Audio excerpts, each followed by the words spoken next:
Doctor from Lhasa by Tuesday Lobsang Rampa. Read for you by BlueFriend in beautiful BC, May 2017. Chapter 8. When the world was very young. In the early hours of next morning, long before the first streaks of dawn appeared in the sky, the cell door was flung open violently to recoil against the stone wall with a clang. Guards rushed in. I was dragged to my feet and shaken roughly by 3 or 4 men. Then handcuffs were put upon me, and I was marched off to a room which seemed to be a long, long way away. The guards kept prodding me with their rifle butts, not gently either. Each time they did this, which was all too frequent, they yelled, "Answer all questions promptly, you enemy of peace. We will get the truth from you." Eventually, we reached the interrogation room. Here, there was a group of officers sitting in a semicircle, looking fierce or trying to look fierce. Actually, to me, they seemed to be a gang of schoolboys who were out for a sadistic treat. They all bowed ceremoniously as I was brought in. Then a senior officer, a colonel, exhorted me to tell the truth. He assured me that the Japanese people were friendly and peace-loving, but I, he said, was an enemy of the Japanese people because I was trying to resist their peaceful penetration into China. China, he told me, should have been a colony of the Japanese because China was without culture. He continued, "We Japanese are true friends of peace. You must tell us all. Tell us of the Chinese movements and of their strength and of your talks with Chiang Kai-shek so that we may crush the rebellion of China without loss of our own soldiers." I said, "I am a prisoner of war and demand to be treated as such. I have nothing more to say." He said, "We have to see that all men live in peace under the emperor. We are going to have an expanded Japanese empire. You will tell the truth." They were not at all gentle in their methods of questioning. They wanted information, and they didn't mind what they did to get that information. I refused to say anything, so they knocked me down with rifle butts, dashed brutally against my chest or back or at my knees. Then I was pulled to my feet again by guards so that I could be knocked down again. After many, many hours, during which time I was burned with cigarette ends, they decided that stronger measures were called for. I was bound hand and foot and dragged off again to an underground cell. Here I was kept bound hand and foot for several days. The Japanese method of tying prisoners led to excruciating pain. My wrists were tied behind me with my hands pointing to the back of my neck. Then my ankles were tied to my wrists, and legs were folded at the knees, so that the soles of the feet also faced the back of the neck. Then a rope was passed from my left ankle and wrist around my neck down to the right ankle and wrist, so that if I tried to ease my position at all, I half strangled myself. It was indeed a painful process, being kept like a strung bow. Every so often a guard would come in and kick me just to see what would happen. For several days I was kept like that, being unbound for half an hour a day only. For several days they kept me like that, and they kept coming and asking for information. I made no sound or response other than to say, "I am an officer of the Chinese forces, and non-combatant officer. I am a doctor and a prisoner of war. I have nothing more to say." Eventually, they got tired of asking me questions, so they brought in a hose and they poured strongly peppered water into my nostrils. I felt as if my whole brain was on fire. It felt as if devils were stoking the flames within me.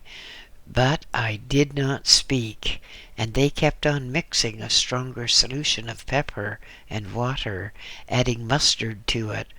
The pain was quite considerable. Eventually, bright blood came out of my mouth. The pepper had burned out the linings of my nostrils. I had managed to survive this for 10 days, and I supposed it occurred to them that that method would not make me talk. So, at sight of the bright red blood, they went away. 2 or 3 days later, they came again for me and carried me to the interrogation room. I had to be carried this time because I couldn't walk in spite of my efforts, in spite of being bludgeoned with gun butts and pricked with bayonets. My hands and legs had been bound for so long that I just could not use them at all. Inside the interrogation room, I was just dropped to the floor, and the guards, 4 of them, who had been carrying me, stood to attention before the officers, who were sitting in a semicircle. This time they had before them many strange implements which I, from my studies, knew to be instruments of torture. "You will tell us the truth now and cease to waste our time," said the colonel. "I have told you. I am an officer of the Chinese forces." That was all I said in reply. The Japanese went red in the face with anger, and at a command I was strapped to a board, with my arms outstretched as if I was on a cross. Long slivers of bamboo were inserted beneath my nails, down to the little finger joints. Then the slivers were rotated. It was really painful, but it still brought no response. So the guards quickly pulled out the slivers, and then slowly, one by one, my nails were split off backwards. The pain was truly devilish. It was worse when the Japanese dropped salt water onto the bleeding finger ends. I knew that I must not talk and betray my comrades, and so I called to mind the advice of my guide, the Lama Mingyar Dondup. "Do not concentrate on the seat of pain," Lab sang, "for if you do, you focus all your energies on that spot, and then the pain cannot be borne. Instead, think of something else. Control your mind, and think of something else, because if you do that, you will still have the pain and the after effects of pain, but you will be able to bear it. It will seem as something in the background." So, to keep my sanity and to avoid giving names and information, I put my mind to other things. I thought of the past, of my home in Tibet, and of my guide. I thought of the beginnings of things as we knew them in Tibet. Beneath the Potala were hidden mysterious tunnels, tunnels which may hold the key to the history of the world. These interested me, they fascinated me, and it may be of interest to recall once again what I saw and learned there, for it is knowledge apparently not possessed by Western peoples. I remembered how, at the time I was a very young monk in training, The inmost one, the Dalai Lama, had been making use of my services at the Potala as a clairvoyant, and he had been well pleased with me, and as a reward had given me the run of the place. My guide, the Lama Mingyar Dondup, sent for me one day. "Lobsang, I have been thinking a lot about your evolution, and I have come to the conclusion that you are now of such an age and have attained such a state of development that you can study with me the writings in the hidden caves. Come." He rose to his feet, and with me at his side we went out of the room, down the corridor, down many, many steps, past groups of monks working at their daily tasks, attending to the domestic economy of the Potala. Eventually, far down in the gloom of the mountain, we came to a little room branching off to the right of the corridor. Little light came through the windows here. Outside, the ceremonial prayer flags flapped in the breeze. "We will enter here," Lobsang, "so that we may explore those regions to which only few lamas have access." In the little room, we took lamps from the shelves and filled them. Then, as a precaution, we each took a spare. Our main lamps were lit, and we walked out and down the corridor, my guide ahead of me, showing me the way. Down we went, down the corridor, ever down. At long last we came to a room at the end. It seemed to be the end of a journey to me. It appeared to be a storeroom. Strange figures were about, images, sacred objects, and foreign gods, gifts from all over the world. Here was where the Dalai Lama kept his overflow of gifts, those for which he had no immediate use. I looked about me with intense curiosity. There was no sense in being here so far as I could see. I thought we were going exploring, and this was just a storage room. "Illustrious Master," I said, "surely we have mistaken our path in coming here." The Lama looked at me and smiled benevolently. Lobsang, Lobsang, do you think I would lose my way?" He smiled as he turned away from me and walked to a far wall. For a moment he looked about him and then did something. As far as I could see, he was fiddling about with some pattern on the wall, some plaster protuberance apparently fabricated by some long-dead hand.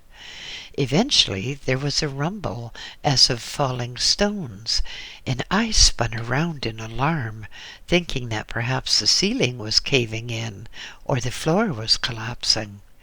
My guide laughed. "Oh no," Lobsang, "we are quite safe, quite safe. This is where we continue our journey. This is where we step into another world, a world that few have seen. Follow me." I looked in awe. The section of the wall had slid aside, revealing a dark hole. I could see a dusty path going from the room into the hall and disappearing into the Stygian gloom. The sight rooted me to the spot in astonishment. "But, Master," I exclaimed, "there was no sign of a door at all there. How did it happen so?" My guide laughed at me and said, "This is an entry which was made centuries ago. The secret of it has been well preserved. Unless one knows, one cannot open this door, and no matter how thoroughly one searches, there is no sign of a joint or of a crack. But come, Lobsang, we are not discussing building procedure. We are wasting time. You will see this place often. And with that he turned and led the way into the hole, into the mysterious tunnel reaching far ahead. I followed with considerable trepidation. He allowed me to go past him. Then he turned and again manipulated something. Again came the ominous rumbling and creaking and grating, and a whole panel of the living rock slid before my startled eyes and covered the hole. We were now in darkness, lit only by the flickering glimmer of the golden flame butter lamps which we carried. My guide passed me and marched on. His footsteps, muffled though they were, echoed curiously from the rock sides, echoed and re-echoed. He walked on without speaking. We seemed to cover more than a mile, and then suddenly, without warning, so suddenly that I bumped into him with an exclamation of astonishment, the Lama ahead of me stopped. "Here we replenish our lamps," Lobsang, "and we put in bigger wicks. We shall need light now. Do as I do, and then we shall continue our journey." Now we had a somewhat brighter flame to light our way, and we continued for a long, long way, for so long that I was getting tired and fidgety. Then I noticed that the passageway was getting wider and wider. It seemed as if we were walking along the narrow end of a funnel, approaching the wider end. We rounded a corridor, and I shouted in amazement. I saw before me a vast cavern. From the roof and the sides came innumerable pinpoints of golden light, light reflected from our butter lamps. The cavern appeared to be immense. Our feeble illumination only emphasized the immensity and the darkness of it. My guide went to a crevice at the left side of the path, and, with a screech, dragged out what appeared to be a large metal cylinder. It seemed to be half as high as a man, and certainly as wide as a man at the thickest part. It was round, and there was a device at the top which I did not understand. It seemed to be a small white net. The Lama Mingyar Dondup fiddled about with the thing and then touched the top of it with his butter lamp. Immediately there was a bright yellow-white flame which enabled me to see clearly. There was a faint hissing from the light as it was being forced out under pressure. My guide extinguished our little lamps and then said, "We shall have plenty of light with this, Lobsang. We will take it with us. I want you to learn some of the history from eons of long ago."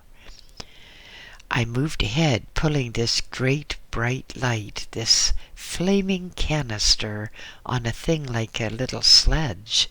It moved easily. We walked on down the path once again, ever down, until I thought that we must be right down in the bowels of the earth. Eventually he stopped. Before me was a black wall shot with a great panel of gold, and on the gold were engravings, hundreds, thousands of them.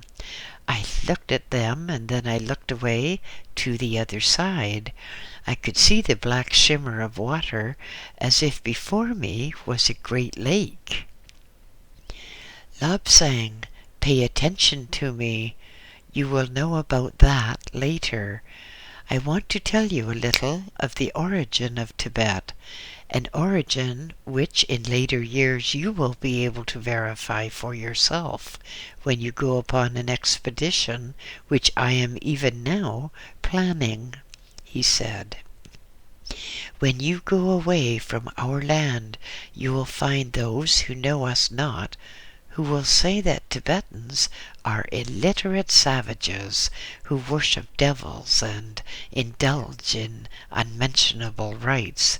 But Lobsang, we have culture far older than any in the West. We have records carefully hidden and preserved, going back through the ages.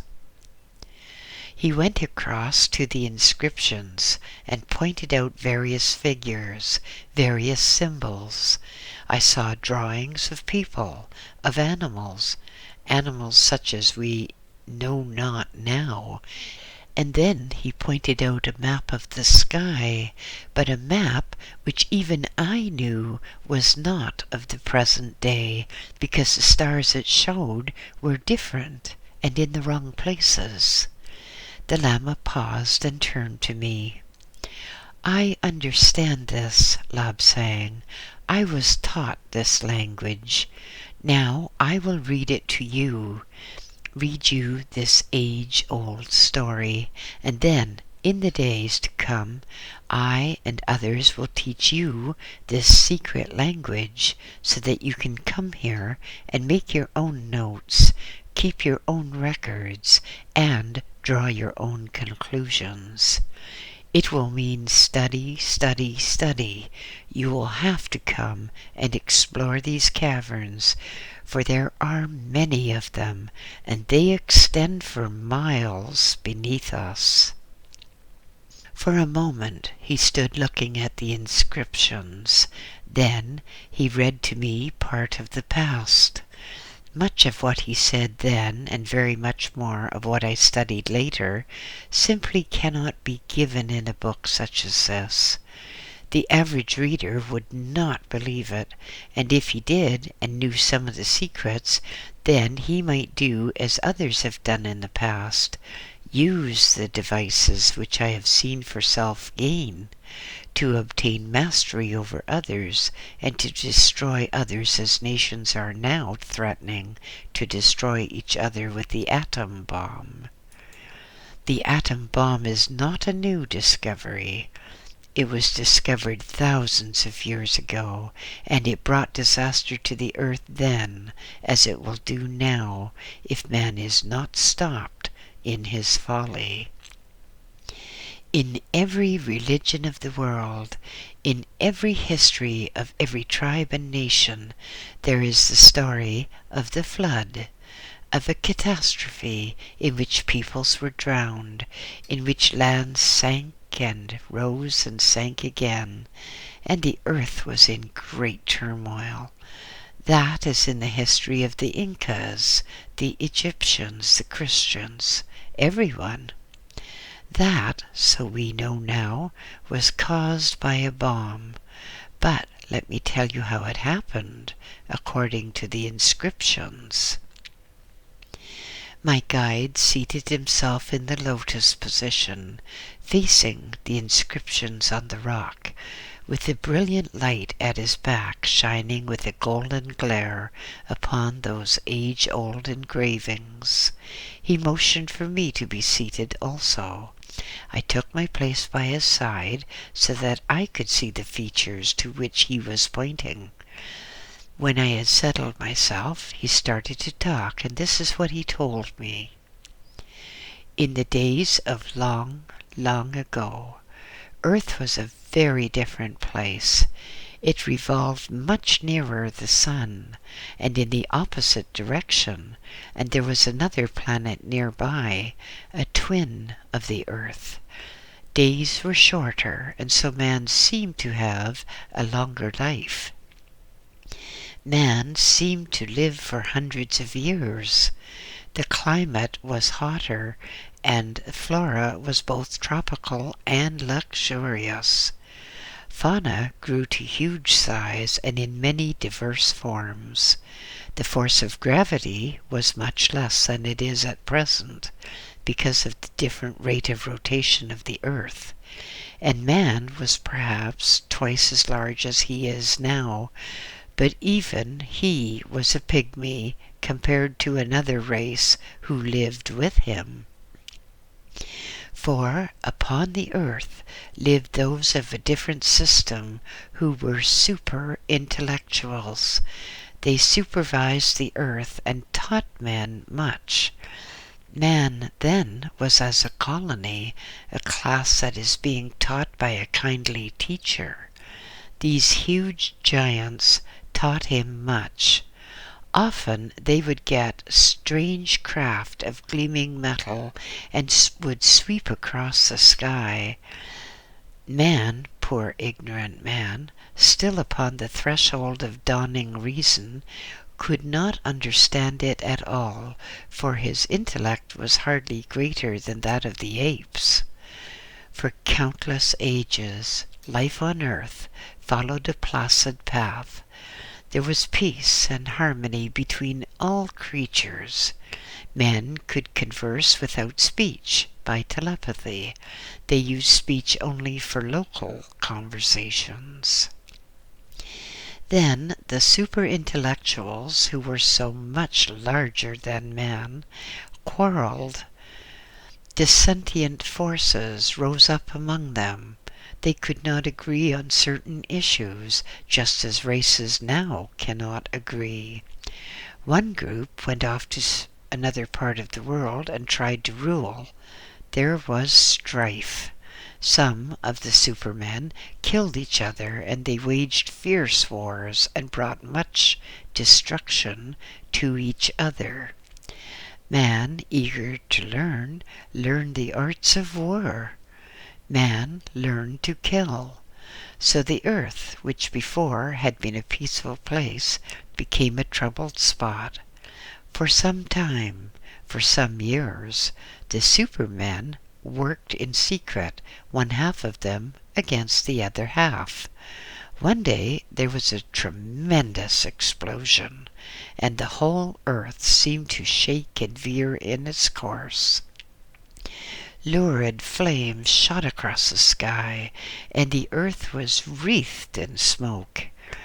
Eventually the uproar died down, but after many months strange signs were seen in the sky, signs that filled the people of Earth with terror. A planet was approaching, and rapidly growing bigger and bigger. It was obvious that it was going to strike the earth. Great tides arose, and the winds with it, and the days and nights were filled with a howling, tempestuous fury.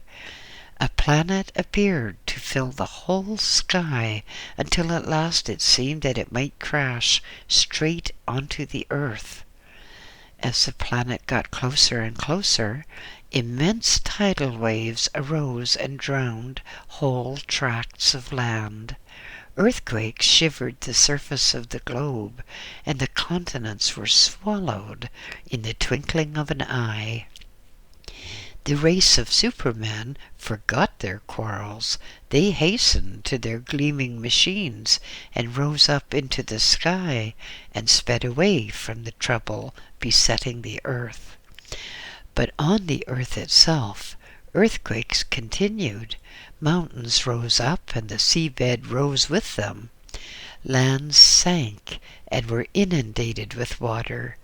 People of that time fled in terror, crazed with fear at what they thought was the end of the world. And all the time the winds grew fiercer, and the uproar and the clamor harder to bear. Uproar and clamor which seemed to shatter the nerves and drive men to frenzy. The invading planet grew closer and larger, until at last it approached to within a certain distance, and there was a tremendous crash, and a vivid electric spark shot from it. The skies flamed with continuous discharges, and the soot-black clouds formed, and turned the days into a continuous night of fearful terror. It seemed that the sun itself stood still, with horror at the calamity, for, according to the records, for many, many days the red ball of the sun stood still. blood red with great tongues of flames shooting from it.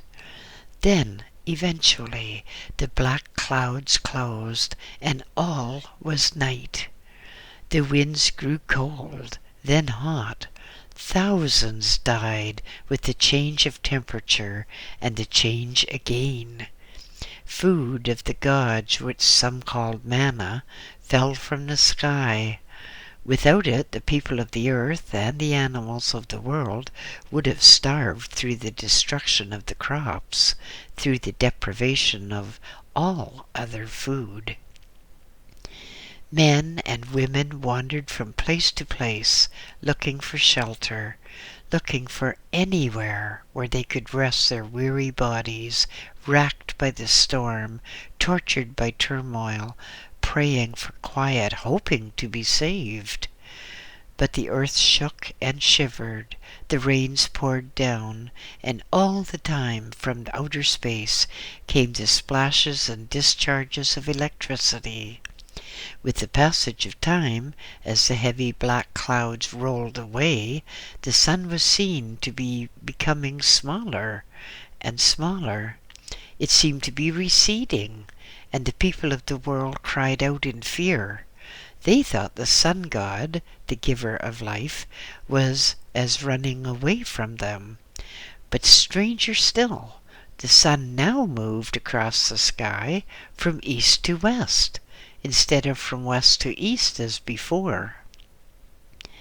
Man had lost all track of time.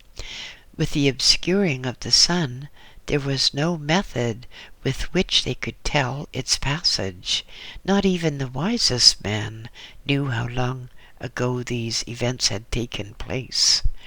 Another strange thing was seen in the sky. A world, quite a large world, yellow, gibbous, which seemed as if it were going to fall upon the earth.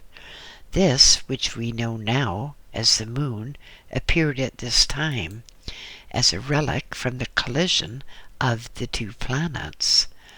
Later, races were to find a great depression in the earth in Siberia, where perhaps the surface of the earth had been damaged by the close proximity of another world, or even a spot from which the moon had been wrenched. Before the collision, there had been cities and tall buildings housing much knowledge of the greater race. They had been toppled in the turmoil, and they were just mounds of rubble concealing all that hidden knowledge. The wise men of the tribes knew that within the mounds were canisters containing specimens and books of engraved metal. They knew that all the knowledge in the world reposed within those piles of rubbish, and so they set to work to dig and dig to see what could be saved in the records, so that they could increase their own power by making use of the knowledge of the greater race. Throughout the years to come, the days became longer and longer, until they were almost twice as long as before the calamity. And then the earth settled in its new orbit, accompanied by its moon, the moon a product of a collision. But still the earth shook and rumbled, and mountains rose and spewed out flames and rocks and destruction. Great rivers of lava rushed down the mountain sides without warning, destroying all that lay in their path, but often enclosing monuments and sources of knowledge, for the hard metal upon which many of the records had been written was not melted by the lava, but merely protected by it, preserving it in a casing of stone, porous stone, which in the course of time eroded away, so that the records contained within would be revealed and would fall into the hands of those who could make use of them. But that was not for a long time yet. Gradually, as the earth became more settled in its new orbit, cold crept upon the world. and animals died or moved to the warmer areas. The mammoth and the brontosaurus died, for they could not adapt to the new ways of life. Ice fell from the sky, and the winds grew bitter. Now there were many clouds, whereas before there had been almost none. The world was a very different place. The sea had tides. Before, they had been placid lakes, unruffled except by the passing breeze. Now great waves lashed up at the sky, and for years the tides were immense and threatened to engulf the land and drown the people. The heavens looked different too. At night strange stars were seen in the place of the familiar ones, and the moon was very close. New religions sprouted as the priests of that time tried to maintain their power and account for the happenings. They forgot much about the greater race. They thought only of their own power, of their own importance. But they could not say how this occurred or how that happened. They put it down to the wrath of God and taught that all man was born in sin. With the passage of time, with the earth settled in its new orbit, and as the weather became more tranquil, people grew smaller and shorter. The centuries rolled by, and lands became more stable. Many races appeared, as if experimentally, struggled, failed, and disappeared, to be replaced by others. At last, a stronger type evolved, and civilization began anew. Civilization which carried from its earliest days a racial memory of some dire calamity, and some of the stronger intellects made search to find out what had really happened. By now, the wind and the rain had done their work. The old records were beginning to appear from the crumbling lava stone, and the higher intellect of humans now upon the earth were able to gather these and place them before their wise men, who, at long last, with much struggle, were able to decipher some of the writings.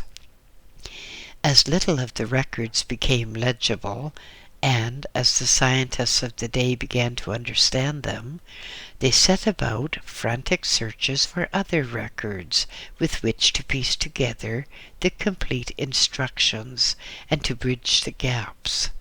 Great excavations were undertaken, and much of interest came to light. Then indeed the new civilization sprouted. Towns and cities were built, and science started its rush to destroy. The emphasis always on destruction, upon gaining power for little groups.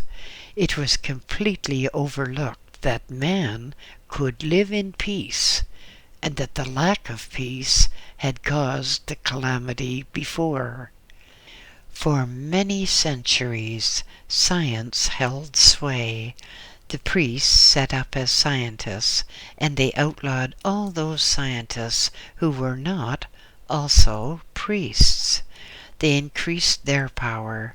They worshipped science. They did all they could to keep power in their own hands, and to crush the ordinary man and stop him from thinking. They set themselves up as gods. No work could be done without the sanction of the priests. What the priests wanted, they took, without hindrance, without opposition, and all the time they were increasing their power until, upon earth, they were absolutely omnipotent, forgetting that for humans, absolute power corrupts. Great craft sailed through the air without wings, without sound, sailed through the air or hovered motionless. Not even the birds could hover. The scientists had discovered the secret of mastering gravity and anti-gravity and harnessing it to their power. Immense blocks of stone were maneuvered into position by a single man and a very small device which could be held in the palm of his hand. No work was too hard, because man merely manipulated his machines without effort to himself. Huge engines clattered across the face of the earth, but nothing moved upon the surface of the sea except for pleasure, because travel by sea was too slow, except for those who wanted the enjoyment of the combination of wind and waves. Everything traveled by air, or for shorter journeys across the earth. People moved out to different lands and set up colonies, but now they had lost their telepathic power through the calamity of the collision. Now they no longer spoke a common language. The dialects became more and more acute, until in the end they were completely different, and to each other incomprehensible languages. With the lack of communication and the failure to understand each other and each other's points of view, races quarreled and began wars. Fearsome weapons were invented. Battles raged everywhere. Men and women were becoming maimed, and the terrible rays which were being produced were making many mutations in the human race.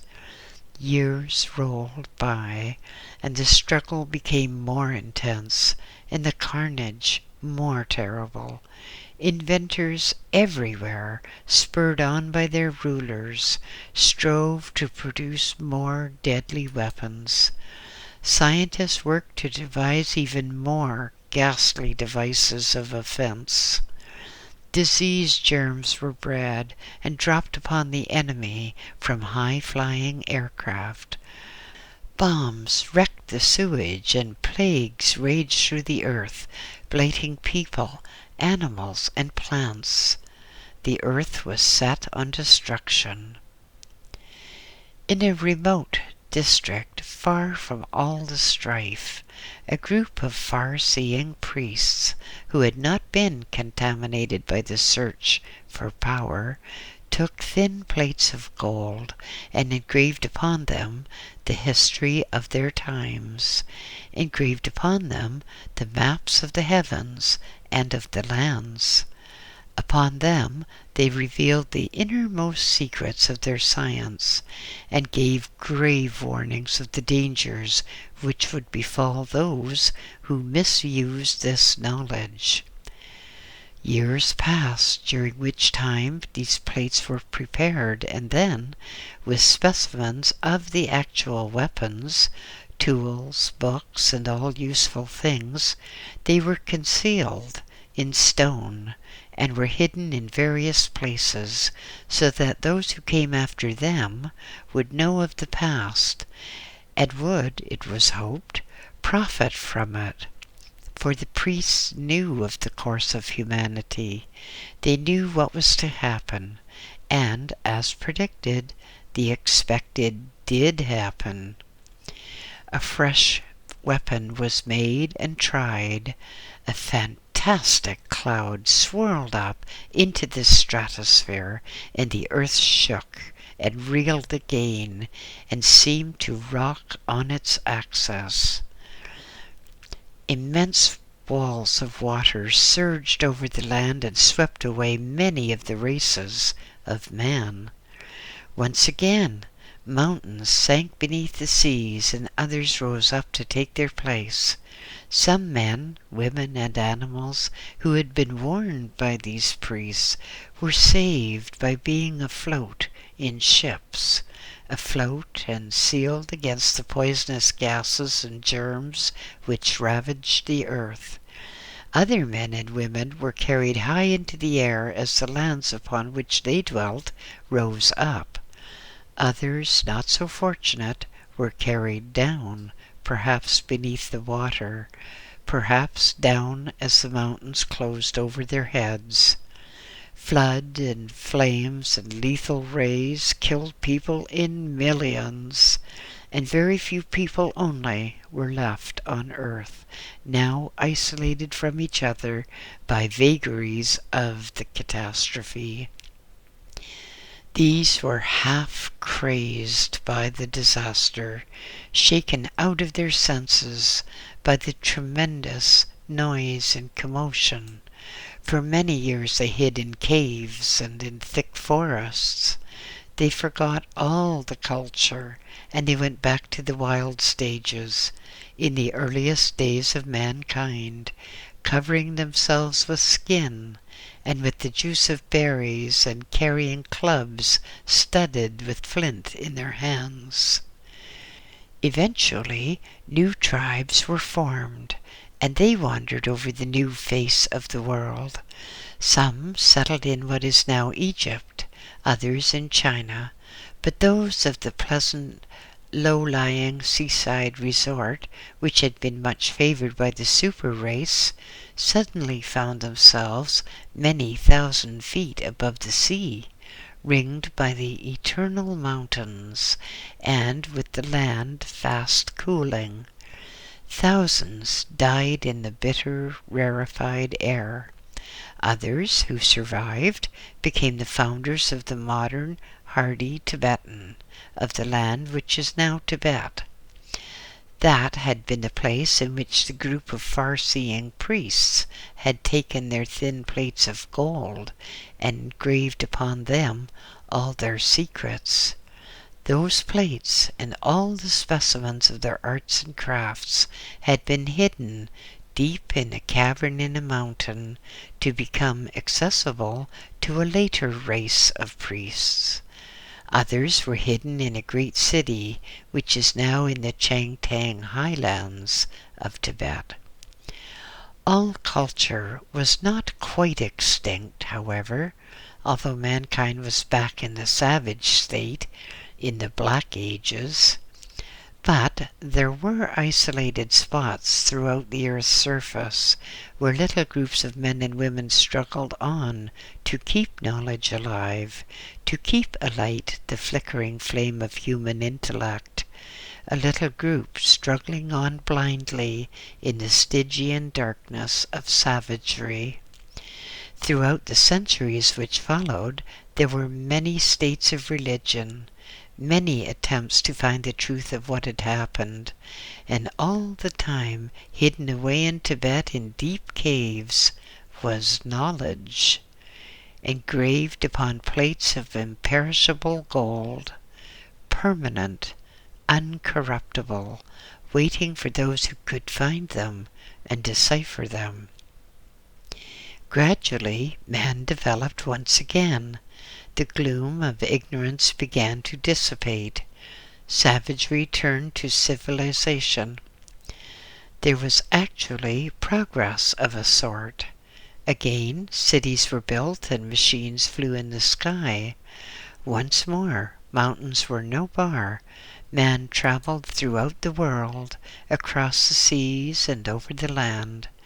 As before, with the increase of knowledge and power, they became arrogant and oppressed weaker peoples. There was unrest, hatred, persecution, and secret research. The stronger people oppressed the weak. The weaker peoples developed machines, and there were wars. Wars again, lasting years. Ever there were fresh and more terrible weapons being produced. Each side sought to find the most terrible weapons of all, and all the time in caves in Tibet, knowledge was lying. At the time, in the Changtang Highlands, a great city lay desolate, unguarded, containing the most precious knowledge in the world, waiting for those who would enter and see, lying, just waiting. Lying. I was lying on my back in an underground cell in a prison, looking up through a red haze. Blood was pouring from my nose, from my mouth, from the ends of my fingers and toes. I ached all over. I felt as if I was immersed in a bath of flames. Dimly, I heard a Japanese voice say, "You've gone too far this time. He cannot live. He cannot possibly live." But I did live.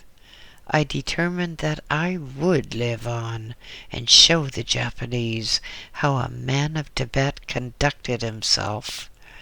I would show them not even the most devilish tortures would make a Tibetan speak. My nose was broken, was squashed flat against my face by an angry bang from a rifle butt. My mouth was gashed, my jaw broken, my teeth kicked out. But not all the tortures of the Japanese could make me talk. After a time they gave up the attempt, for even the Japanese could realize the futility of trying to make a man talk when he would not. After many weeks, I was set to work dealing with the bodies of others who had not survived. The Japanese thought by giving me such a job they would eventually break my nerve, and perhaps then I would talk. Piling up bodies in the heat of the sun, bodies stinking, bloated and discolored, was not pleasant. Bodies would swell up and burst like pricked balloons. One day I saw a man fall dead. I knew he was dead because I examined him myself, but the guards took no notice. He was just picked up by two men and swung and tossed onto the pile of dead bodies and left. Left so that the hot sun and the rats could do the work of scavenging.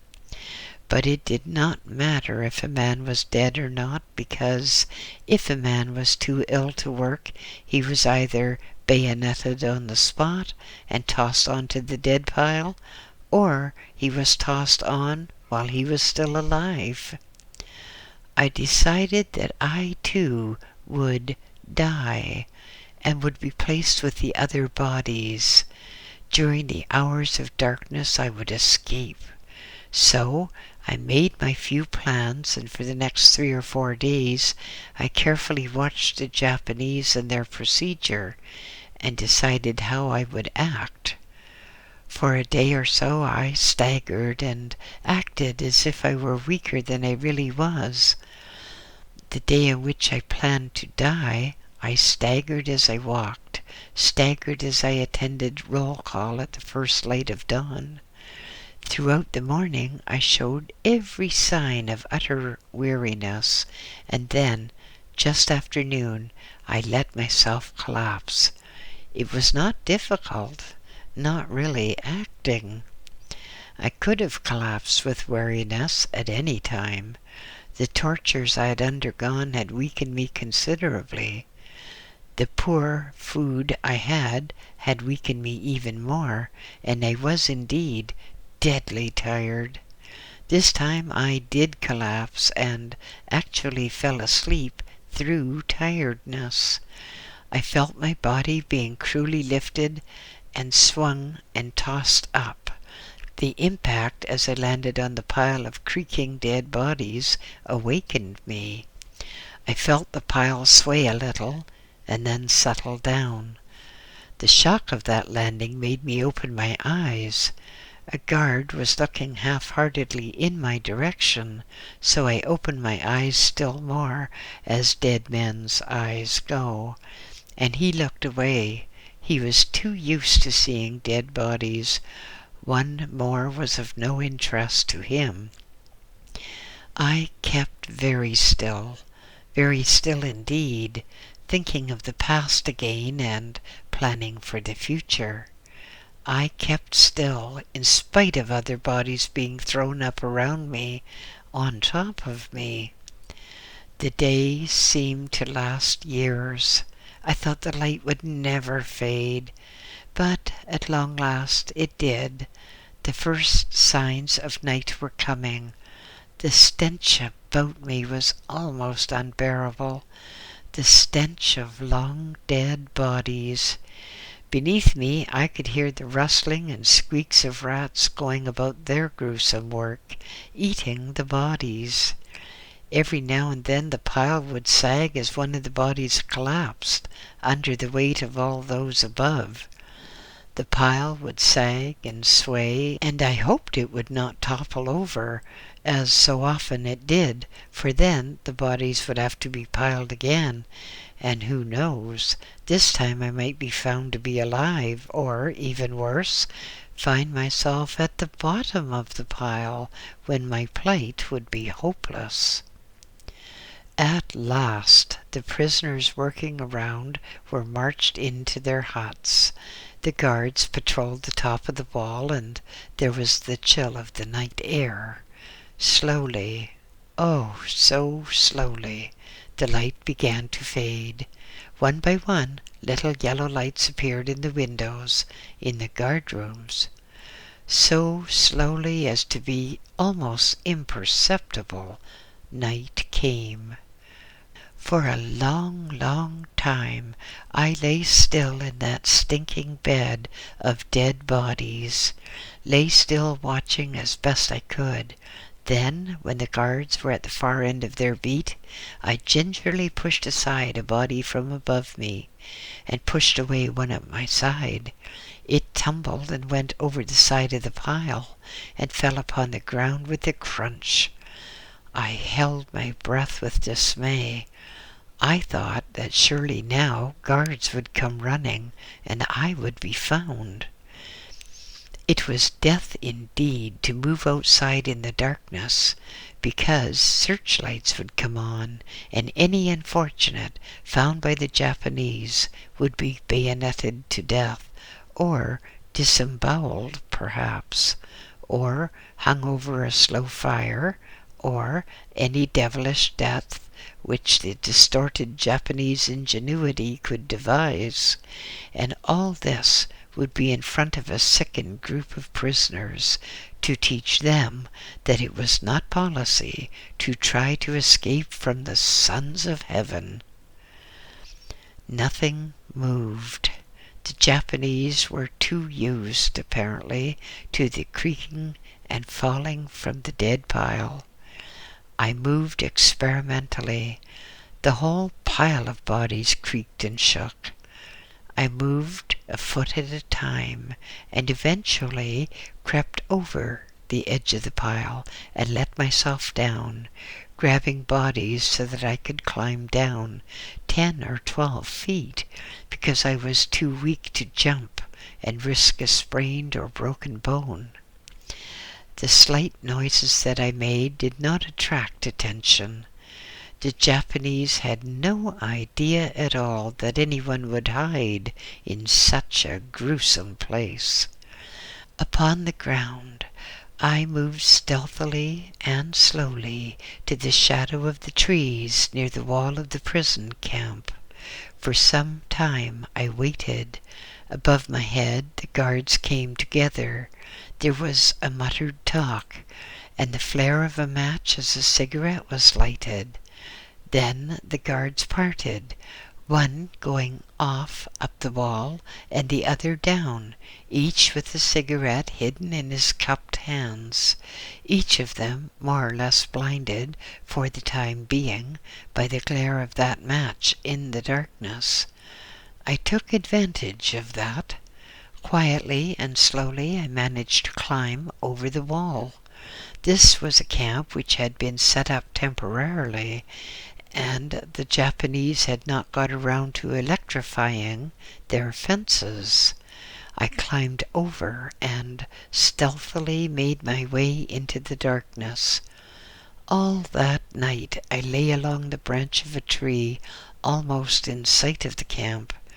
I reasoned that if I had been missed, if I had been seen, the Japanese would rush by. They would not think that a prisoner would stay so close to them. The whole of the next day I stayed where I was. I was too weak and too ill to move. Then, at the end of the day, as the darkness again fell, I slithered down the trunk of the tree and made my way on, through territory which I knew well. I knew that an old Chinese lived nearby. I had brought much help to his wife before she died, and to this house I made my way in the darkness. I tapped gently at his door. There was an air of tenseness, an air of fright. Eventually I whispered who I was. Stealthy movements inside, and then, gently and silently, the door was opened a few inches, and the old face looked out. "Ah," he said, "come in quickly." He opened the door wider, and I crept in beneath his outstretched arm. He put up his shutters in the light and gasped with horror as he saw me. My left eye was badly damaged. My nose was flattened against my face. My mouth was cut and gashed, and the ends drooped down. He heated water and washed my hurts and gave me food. That night and the next day I rested in his hut. He went out and he made arrangements whereby I should be conveyed to the Chinese lines. For several days I had to remain in that hut in the Japanese-held territory, for several days while fever raged, and where I nearly died. After perhaps about 10 days I was sufficiently recovered to be able to get up and walk out and make my way along a well-planned route to the Japanese headquarters near Shanghai. They looked at me in horror as I went in with my squashed and battered face, and for more than a month I was in a hospital while they took bone from a leg to rebuild my nose. Then I was sent off again to Chongqing to recuperate before returning as an active medical officer to the Chinese medical forces. Chongqing. I thought I would be glad to see it after all my adventures, after all that I had gone through. Chongqing. And so I set off with a friend who was also going there to recuperate from illnesses caused in the war. End of chapter 8.